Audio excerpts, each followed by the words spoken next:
"One kiss, nothing more," the giant widow said, but when she pulled it down, the lonely rancher froze. Eli Mercer had lived alone for almost 10 years on the dry, endless plains of West Texas.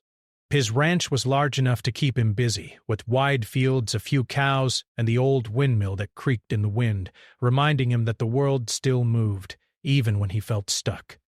His life had become a quiet routine. Every day was the same, checking the cattle, fixing fences, mending broken tools, and sometimes just sitting on the porch, staring at the horizon while the wind stirred up dust around his boots. Most people in town said Eli was a quiet man. Some even called him lonely. He didn't mind. The land, the animals, and the rhythm of his life were enough, or so he told himself. He had stopped expecting much from life after the past had left its mark on him. He had lost people he cared about, friends who had moved away, and family who no longer wrote.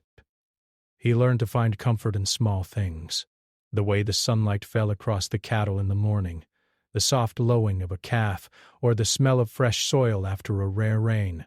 And yet, as much as he tried to be content, there was a quiet ache inside him, one he didn't fully understand or dare to name. Then, one morning, something strange happened. Eli was repairing a broken fence along the northern border of his ranch when he saw a figure in the distance. At first, he thought it was just a trick of the heat waves rising off the plains, but the figure didn't move like an animal, and it didn't wobble like the wind-blown weeds. It was a woman. She stood on the hill just beyond his pasture, her posture straight and strong. She was tall, taller than any woman he had ever seen, and broad-shouldered in a way that suggested strength, not just height. Breaths. Her coat was black, long, and fluttered behind her like a dark banner in the morning wind. Eli squinted against the sun, trying to make sense of the sight. She didn't seem lost. She didn't seem afraid. She simply stood there, looking out over the land. Word had spread in town about Margaret Hale, the woman they called the Giant Widow. Her husband had died in a farming accident 2 years earlier, leaving her with the land she now owned and a reputation that seemed larger than her actual presence. Breaths. She rarely came into town, and when she did, people whispered about her height, her strength, and the air of mystery that surrounded her. Many people were afraid of her. Others admired her. Eli had seen her only once or twice from afar. He had never spoken to her.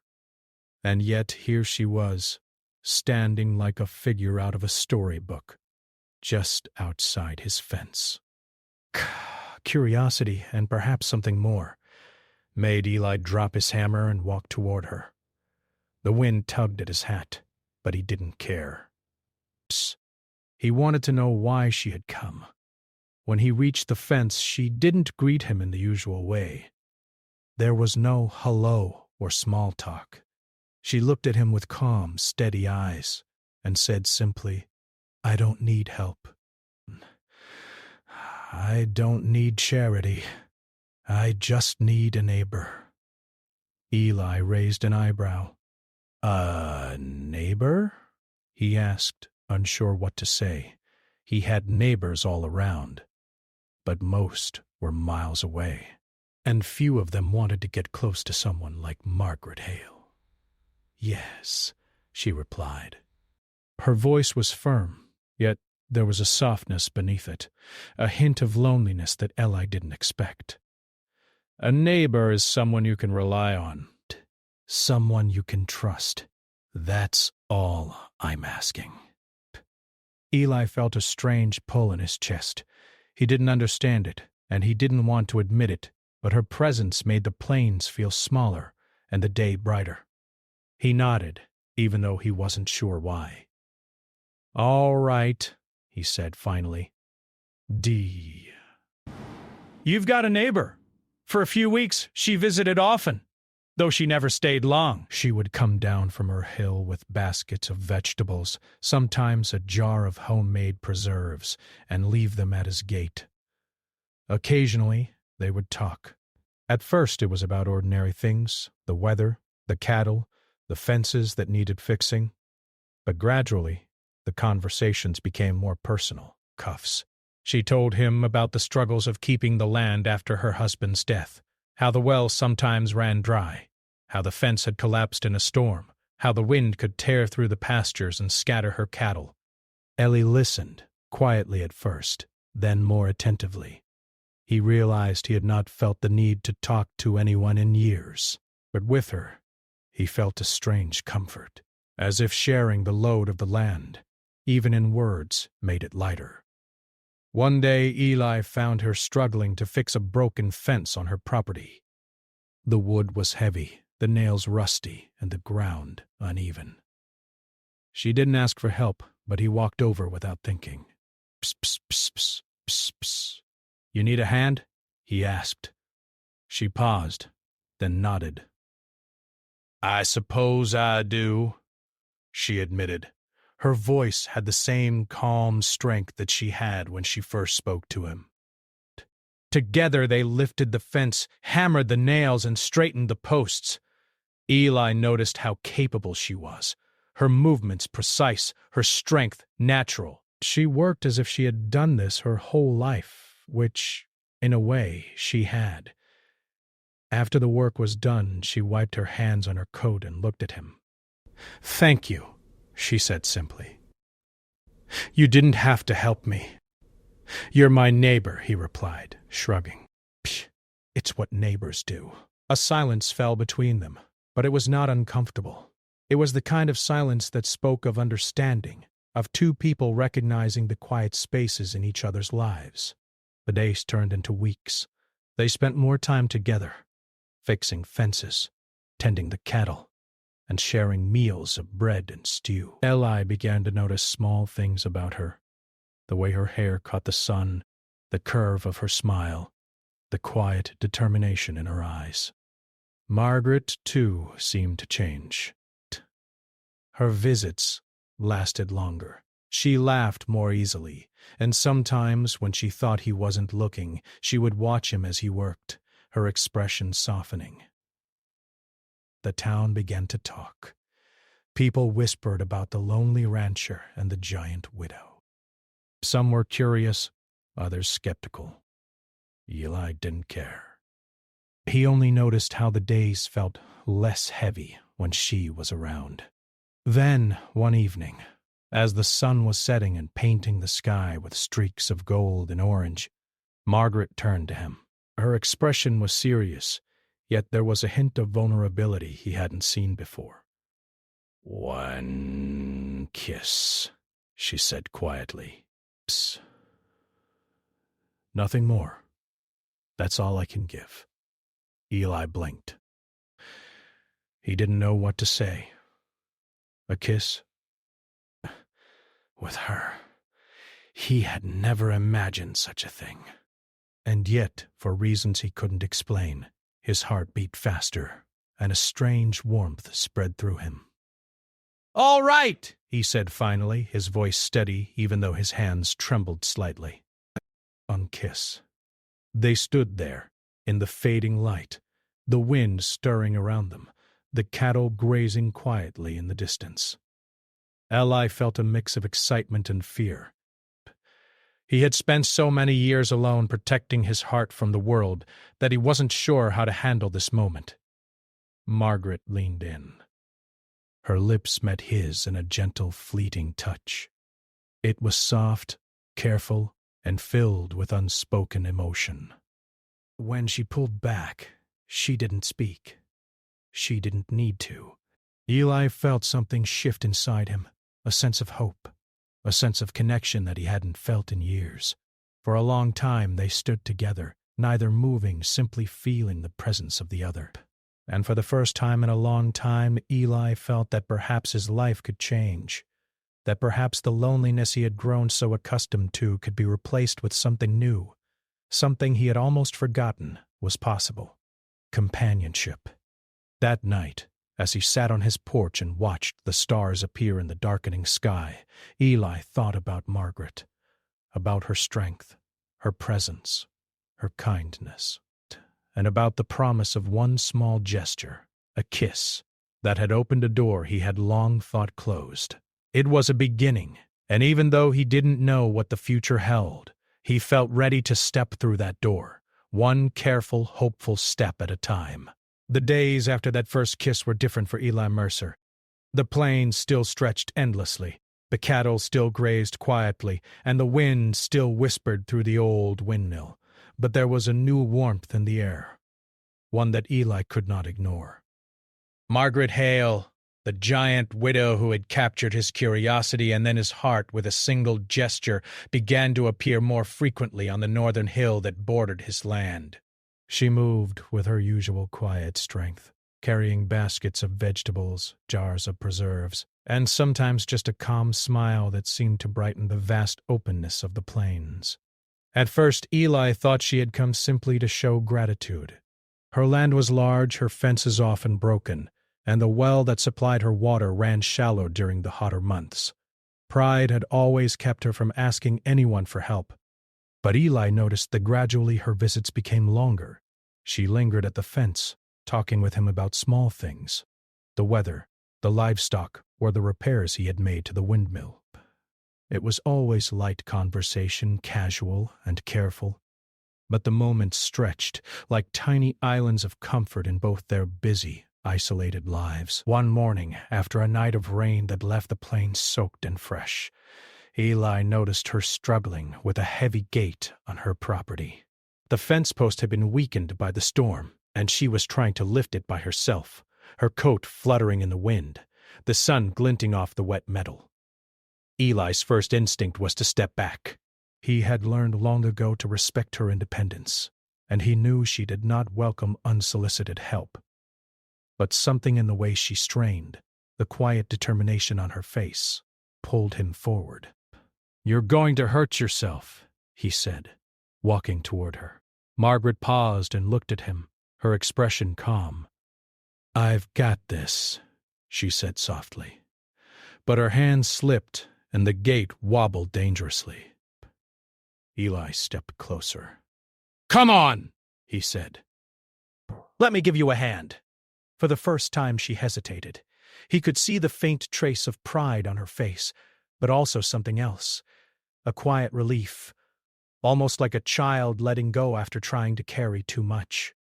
"Shh, shh, shh." She nodded. Together they lifted the gate and secured it in place.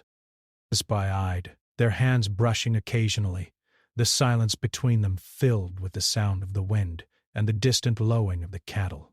Eli noticed how strong and capable she was. It was not just her size. It was her steady confidence, the way she moved with purpose, the way she seemed to understand the land as if it were a part of her. When the work was done, they both stepped back, breathing heavily in the warm morning air. Margaret wiped her hands on her coat and smiled at him, a small, genuine smile that lit up her face. "Thank you," she said. "I don't often let anyone help me." "You're my neighbor," Eli replied with a shrug. "Neighbors help each other." She looked at him for a long moment as if studying him, and then nodded. "I suppose you're right," she said. From that day forward, their bond began to grow. They spent more time together, fixing fences, mending tools, and even sharing small meals. Margaret brought jars of preserves, and Eli shared bread baked in his small oven. The conversation slowly changed from practical matters to personal stories. Margaret spoke about her struggles managing the land alone after her husband's death, the loneliness that often accompanied the wide open spaces, and the challenges of maintaining her property. She spoke of the nights when the wind howled and the shadows of the plain seemed larger than life, and how she often wished for someone to share the silence with. Eli listened, mostly quietly at first, but then with increasing attention. He realized he had spent so long avoiding people that he had almost forgotten how comforting it could be to talk, to share, and even to laugh with someone. And with Margaret, it felt easy, natural, and safe. He began to notice the small things about her, the way her hair glimmered in the sunlight, the curve of her smile when she laughed at a quiet joke, and the calm determination in her eyes when she worked. The town, of course, began to notice. Whispers spread quickly among neighbors and shopkeepers. The lonely rancher and the giant widow spending time together. Some were curious, others skeptical. Eli, however, paid little attention to the gossip. What mattered to him was the slow, steady connection he felt with Margaret. One afternoon they were repairing a section of fence that bordered a small creek. Margaret had picked up a hammer, and Eli noticed the ease with which she worked. She was methodical, careful, and strong. He watched her, admiration mixing with an unfamiliar warmth in his chest. At one point, their hands touched as they passed nails back and forth, and Eli felt a jolt of surprise and happiness. "Careful," he said, half smiling.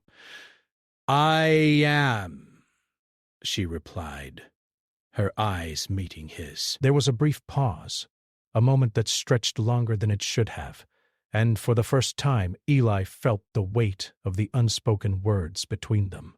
The kiss they had shared lingered in his mind.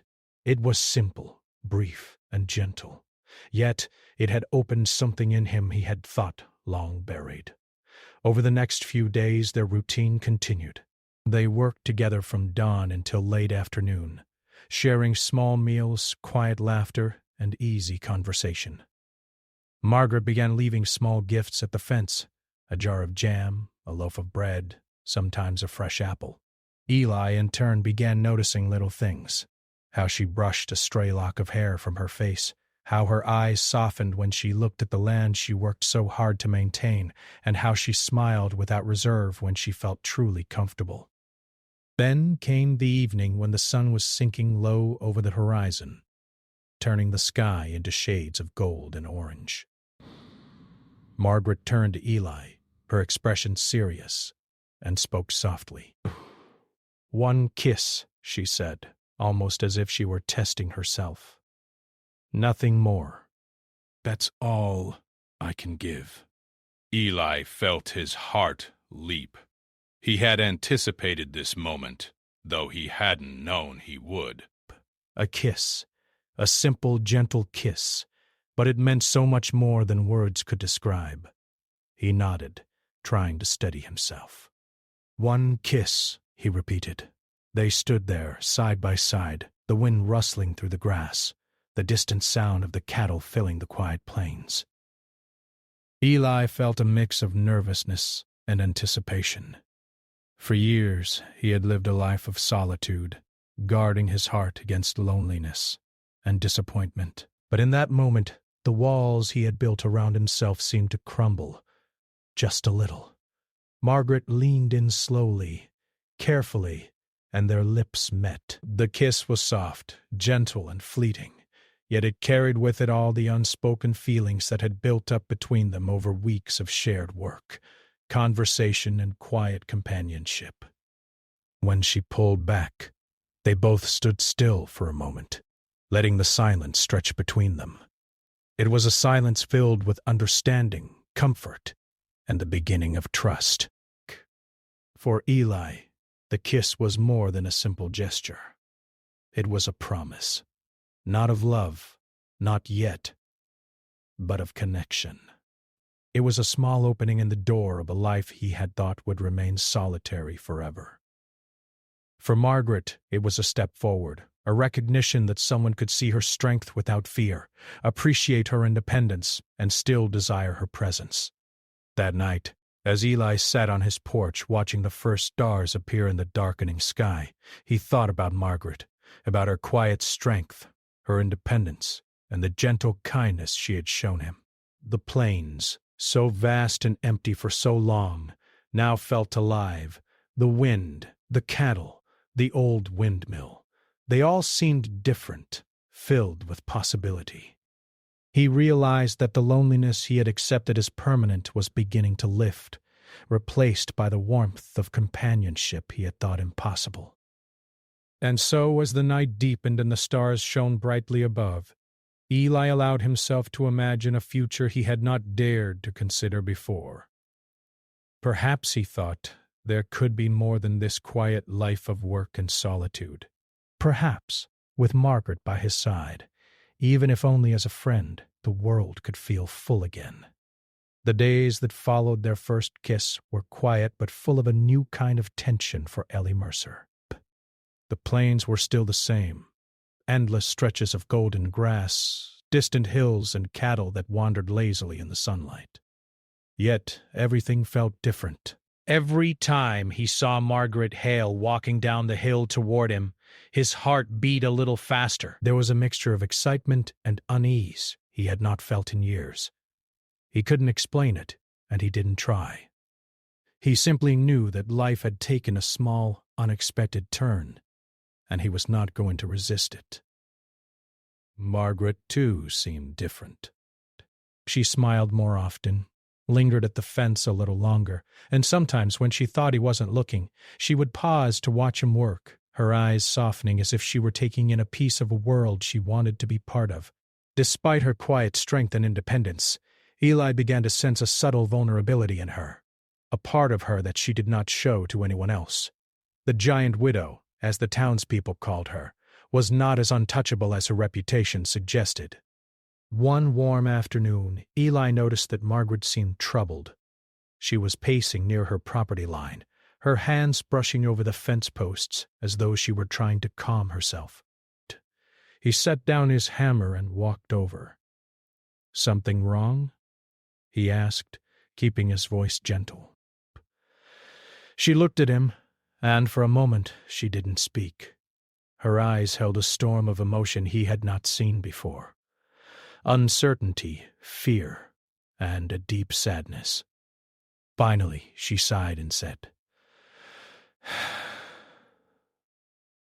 "There are things about my past, things I've never told anyone. I don't want to burden anyone with them."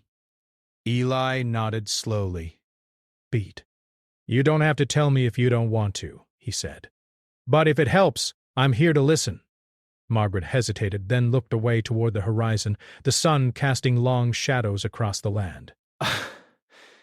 "It's not just the loss of my husband," she began. "It's other things. Things that happened before he passed. Things that left marks I can't easily hide." She lifted the collar of her coat slightly, and Eli froze. Beneath the fabric was a long, thin scar running from her collarbone up toward her neck. It was pale against her skin, but clearly visible. Eli did not speak, unsure of what to say. Margaret lowered her coat and met his gaze. "This," she said quietly, "is why I've kept people at a distance. I survived some very difficult times, and I learned that being strong meant standing alone." Eli felt a pang in his chest. He had spent his life alone, believing that solitude was a shield. Yet here was Margaret, a woman who had faced challenges he could hardly imagine, showing him a part of herself that she had never shared with anyone else. He realized that her strength was not just in her size or her work ethic, but in her courage, the courage to live, to continue, and to let someone see her vulnerability. He took a step closer. "You're stronger than you know," he said softly. "And you don't have to face everything alone." "Not anymore." Margaret's eyes glistened. She looked down, then back at him. "I don't know if I can trust that," she admitted. "I've lived a long time being careful, being alone. It's hard to let anyone in, even when I want to." Eli nodded, understanding more than words could convey. "Trust doesn't happen all at once," he said. "It comes slowly, one day at a time. Raudin des, I'll wait." From that day, their bond deepened in quiet, subtle ways. They worked together from sunrise to sunset, repairing fences, hauling water, and tending to the animals. Yet beneath the ordinary chores, a silent understanding grew between them. Eli began to notice the little things, the way she hummed softly while she worked, the way her eyes brightened when she talked about something she loved, and the gentle smile she gave him when she thought he wasn't looking. Margaret, in turn, seemed to rely on his presence, even if she didn't admit it. She asked for help sometimes, letting him assist her with tasks that had once been too heavy for her alone. One evening, after a long day of repairing a fence along the creek that separated their properties, they sat together on a fallen log, drinking water and watching the sunset. The sky was painted in brilliant shades of orange and gold, reflecting off the creek like molten fire. Ellie looked at Margaret, and for the first time, he wondered what it would be like to have her close, not just as a neighbor, but as someone who shared his life. "You've changed a lot since we met," he said quietly. Bah. Margaret smiled faintly.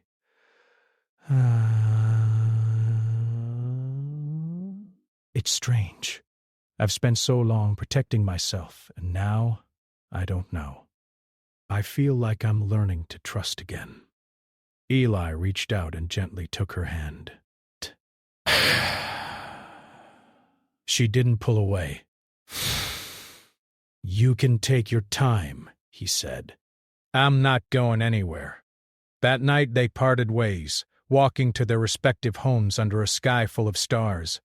Eli lay awake on his porch, thinking about her. He realized that the kiss they shared weeks ago was not just a fleeting moment. It was a bridge, a connection between two people who had both lived with loneliness and loss, finding comfort and hope in each other's presence. The next few days brought small, quiet joys. Margaret brought fresh bread and homemade butter to the fence, and Eli offered her sweet tea he had brewed. They laughed at small things, shared stories about their childhoods, and even sang softly while working in the fields. The work itself became a backdrop for something more profound, the slow building of trust and companionship. Then, one morning, Margaret approached Eli with a hesitant look. I think I might need more help with the cattle today, she said, her voice unusually soft. Eli smiled. I thought you'd never ask, he replied. They spent the day together rounding up the cows and moving them to fresher pasture. Ellie noticed how skillful she was with the animals, how confident and patient she remained even when the cows tried to wander off. Watching her, he felt pride and admiration and a warmth in his chest that he could no longer deny. At the end of the day, they were both tired but satisfied. Margaret leaned against the fence, wiping sweat from her brow. Thank you, she said quietly. I don't know what I would do without you. Eli shook his head. You're capable of more than you think, he said. But even strong people sometimes need help. There's no shame in that. Margaret looked at him for a long moment, her eyes reflecting the last rays of the sun. I know, she said softly. And it's comforting having someone who doesn't judge me, someone who simply understands. That evening, as they walked back toward their homes, Eli felt a sense of peace he had not known in years. The loneliness he had accepted as permanent was beginning to fade. Margaret, for all her pride and independence, was teaching him that it was possible to let someone in, to share both the burdens and the joys of life. And then came a moment that neither of them could ignore. Best. Standing on the edge of the pasture with the wind rustling the grass around them, Margaret turned to Eli. Her expression was serious, yet there was a softness he had not seen before. I think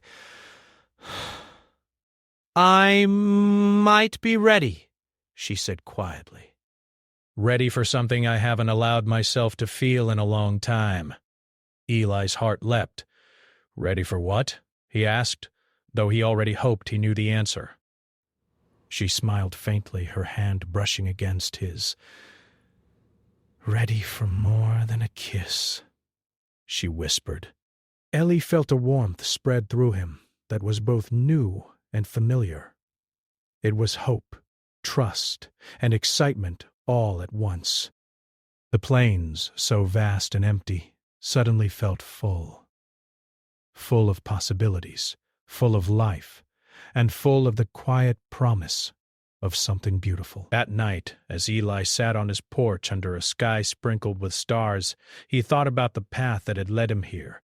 A few weeks ago he had been a lonely rancher, content with his solitude, unsure if he would ever feel connection again. Now he had found not only friendship but a growing bond with a woman who had faced her own challenges and yet had chosen to trust him. He realized that life had a way of surprising even those who believed they were beyond it. And for the first time in a long time, Eli felt that maybe, just maybe, happiness was not something to be feared or avoided, but something to embrace, one careful step at a time. Life on the plains continued, but the quiet peace Eli Mercer and Margaret Hale had found was beginning to face new challenges. The two had grown closer over weeks of shared work, laughter, and small gestures of kindness. The kiss they had shared had become a memory that neither could forget, and yet it had also become a symbol of trust, a bond that was slowly growing stronger each day. But the world outside their ranches had not been as kind. Margaret had long kept her life private, and the town had respected her independence. Yet even in a quiet town, news traveled fast. Breaths but obviously deuced how often she and Ellie worked together, how they shared meals, and how they smiled at each other. While some were supportive, others questioned it, spreading small rumors that Margaret had always ignored. But now, those whispers began to reach her family. One morning, Margaret received a letter from distant relatives she had not spoken to in years. They questioned her management of the land and hinted that she had somehow taken advantage of her late husband's estate. The words were sharp and accusatory, and for the first time in a long while Margaret felt uncertain. She had worked hard, relied on herself, and trusted no one to understand her, yet these claims threatened everything she had built. Eli noticed her unease immediately. She came down from the hill as usual, carrying her basket, but her steps were slower, her hands tense. "What's wrong?" he asked, concern in his voice. Pussy sighed, placing the basket gently on the fence. "It's my family," she said. They've decided to question my land and my decisions. They don't understand the life I've built, and they think I've done something wrong." Eli's brow furrowed. "Have they said anything serious?" "Yes," she admitted quietly. "They want to challenge me, claim the land and make it seem as if I'm unfit to manage it. I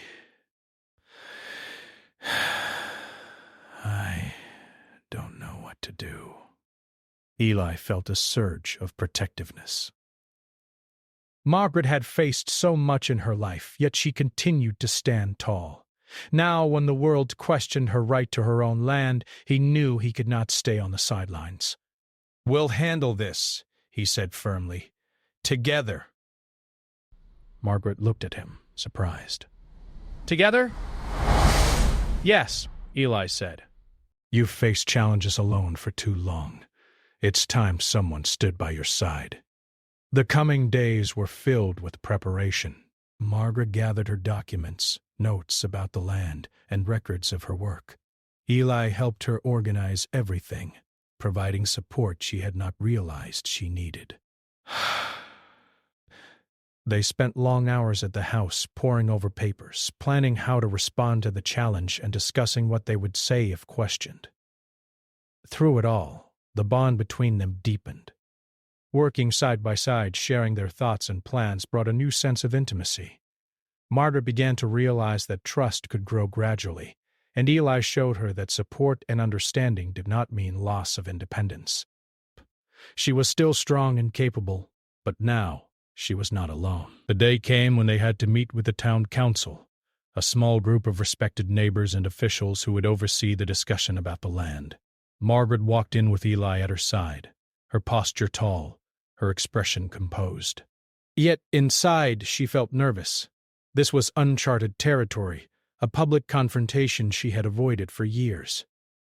The council members reviewed the documents, asked questions, and listened to Margaret's explanations. Her relatives were present as well, questioning her decisions in a polite but pointed way. Margaret answered calmly, detailing the care she had taken, the work she had put into maintaining the land, and the improvements she had made.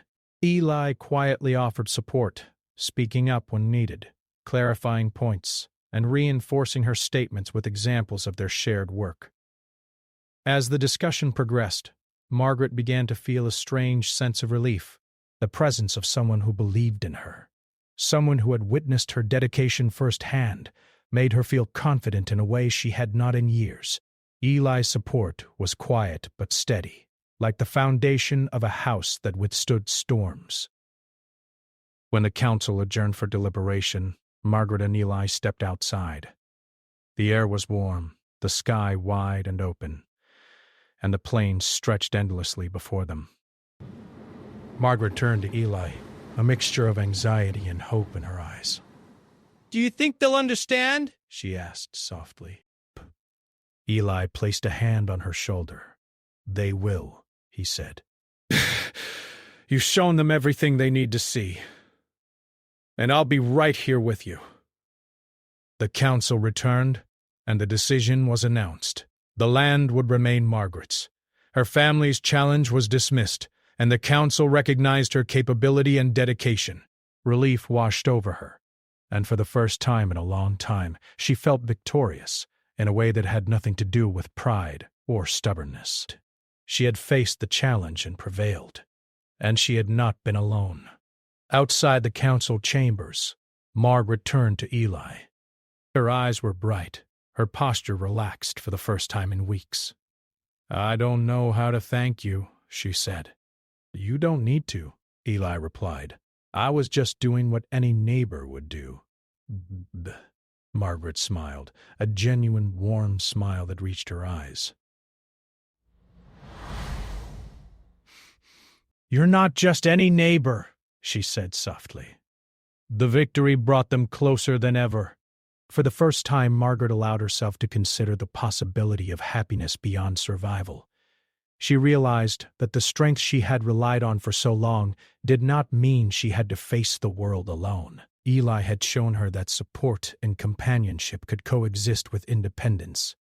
That evening, they returned to the ranches together, walking side by side along the dusty road that separated their properties.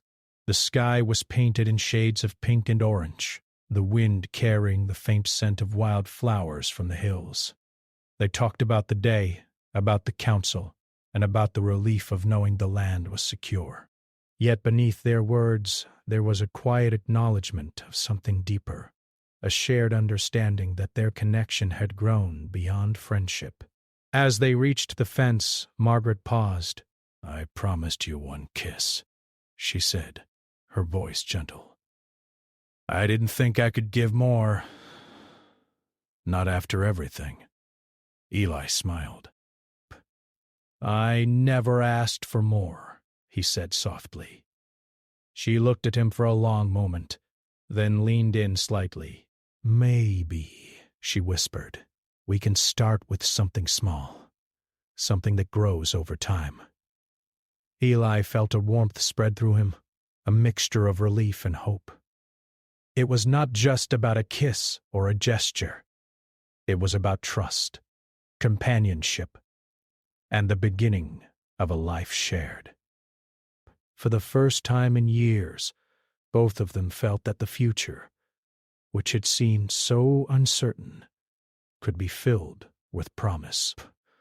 That night, as they sat on their respective porches, looking at the stars, neither spoke much.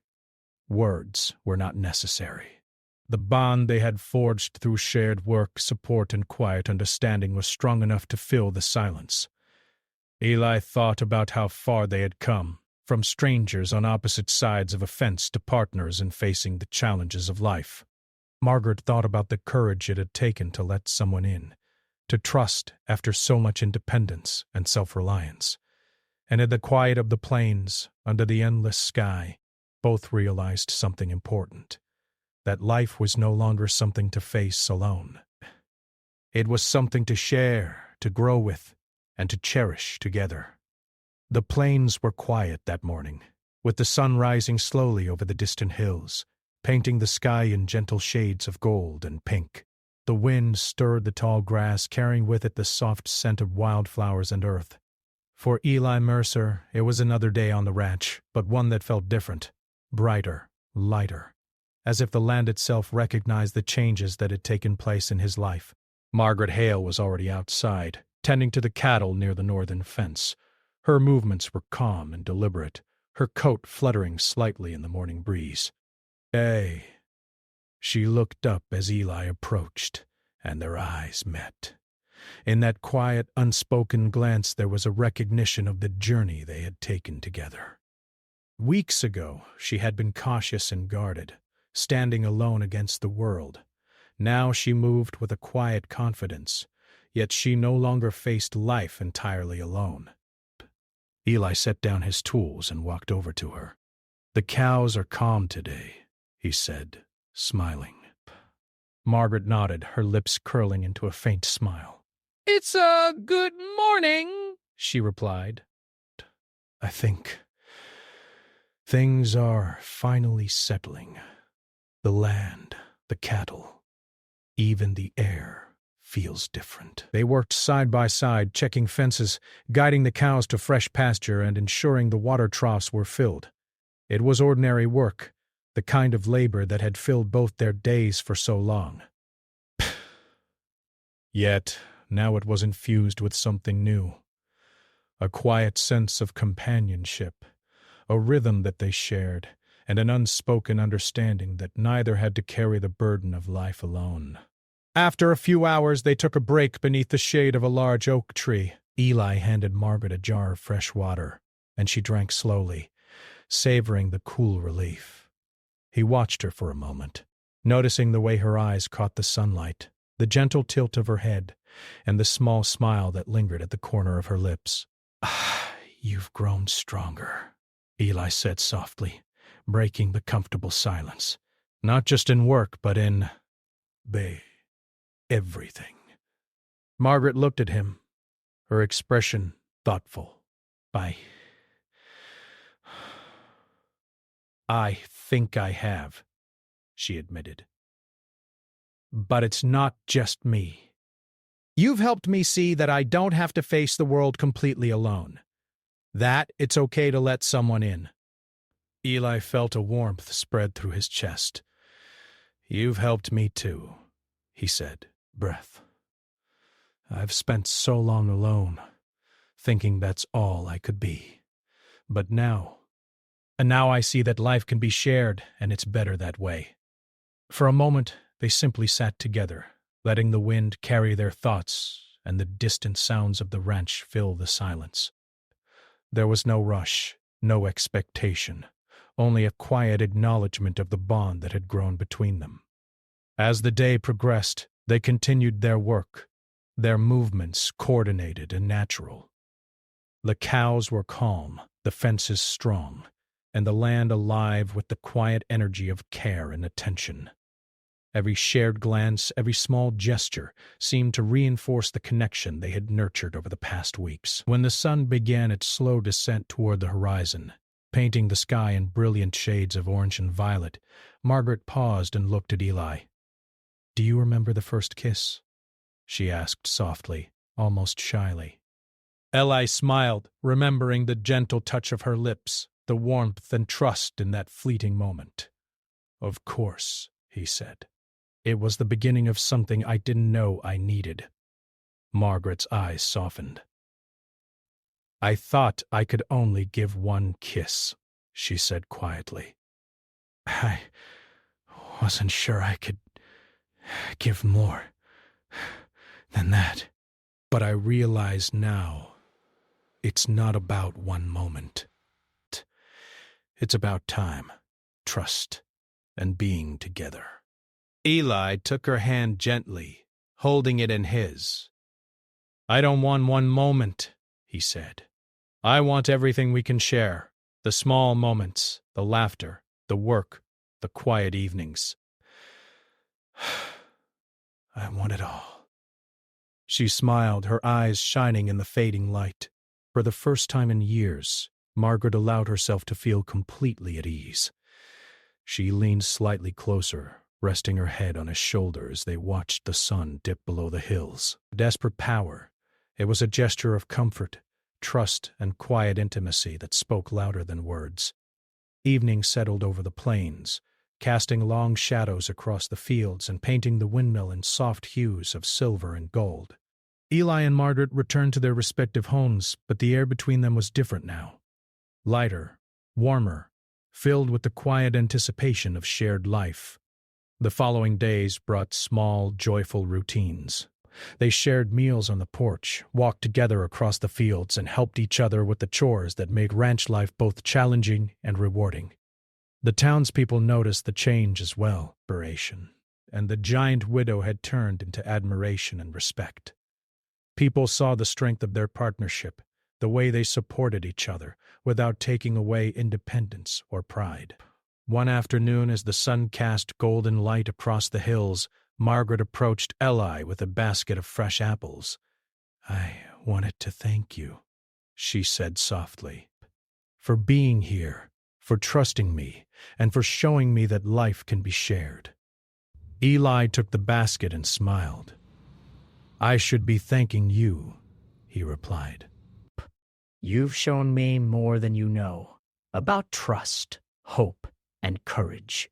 Margaret laughed softly, a sound that seemed to echo across the plains. "I never thought I'd find someone like you," she said. Eli shook his head, smiling. "Neither did I," he admitted.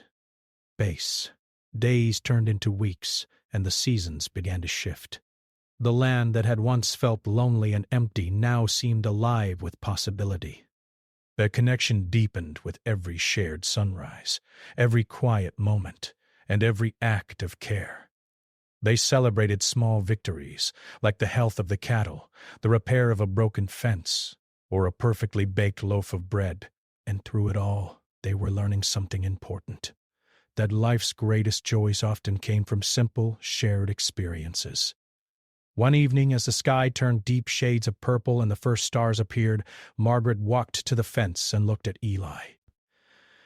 "I used to believe that strength meant standing alone," she said softly. "But now I know that true strength is in letting someone stand with you." Eli stepped closer, taking her hands in his. "I'm glad I get to stand with you," he said. "Always." Margaret smiled, her eyes glistening in the starlight. She leaned in and kissed him gently, a kiss that was no longer just a promise or a single moment. It was a beginning, a symbol of the life they would share together, filled with trust, laughter, and quiet joy. That night they sat on the porch together, watching the stars and listening to the wind rustle through the grass. Neither spoke much, for words were not necessary. The bond they had formed was stronger than any conversation, deeper than any fleeting feeling. It was a partnership, built on shared work, trust, and the simple understanding that they would face life together no matter what came next. As the moon rose over the plains, casting silver light on the fields and the windmill, Eli felt a sense of peace he had not known in years. The loneliness that had once defined his life was gone, replaced by warmth, companionship, and the quiet hope of tomorrow. Margaret rested her head on his shoulder, and he knew that whatever challenges they might face in the future, they would face them together, as partners, friends, and something more. The plains were still vast, the wind still whispered through the tall grass, and the ranch work still demanded their attention. But now, every day was different. Every sunrise held promise, every shared laugh was a treasure, and every quiet moment was a reminder that life was meant to be shared. Eli and Margaret had found something rare and beautiful, not just love, but trust, companionship and the quiet joy of being together. And so, under the endless sky, with the land stretching before them and the wind carrying the gentle sound of life across the plains, they began the next chapter of their story, a story of patience, understanding, and quiet, enduring happiness. It was more than a kiss. It was more than companionship. It was a life shared, fully, deeply, and with hope for everything yet to come.